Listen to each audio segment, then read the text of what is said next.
வாங்கி கொடுத்தேன் ஐயா. ஆபிரகாம் சொன்னான், ஆபிரகாம் லோத்து பார்த்து, எப்ப நீ இந்த வழி போறியா, நான் இந்த வழி போறேன். அப்படிப்பட்டதான மன்னிப்பு இன்னைக்கு யாருக்குமே இல்லையே. பாருங்க, அடுத்தது பாருங்க. அவன் உனக்கு செவி கொடுத்தால் உன் சகோதரனை என்ன பண்ணுத, ஆதாயப்படுத்தி கொண்டா அவனு தான் பண்ற. உன் பக்கமா சேர்த்து பாப்பா நம்ம 2 பேரும் போய் ஜெபம் பண்ணலாம், வாப்பா ஆண்டுட்ட பண்ணி கேட்கலாம்ப்பா, வாய அப்படியே போய் வெளியே போயிட்டு அழகா ஜாலியா பேசிட்டு வரலாம், வாய உன் மனைவியில கூப்பிட்டுக்க அப்படியே ஒரு டூர் போயிட்டு வந்துடலாம், அப்படியே ஜாலியா போயிட்டு வரலாம்.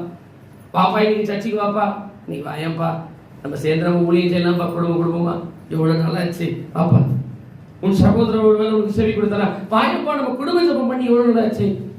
நம்ம அப்பா இருந்த போது பண்ணோம், அம்மா இருந்த போது பண்ணோம். வாய அப்படியே அவனோட உட்காந்து அவனோட சத்தியத்தை அறிவிச்சு, நீ ஒரு அதிகாரம் படி, நான் ஒரு அதிகாரம் படிக்கிறேன், நீ ஒரு பாட்டு பாடு, நான் ஒரு பாட்டு பாடுறேன்.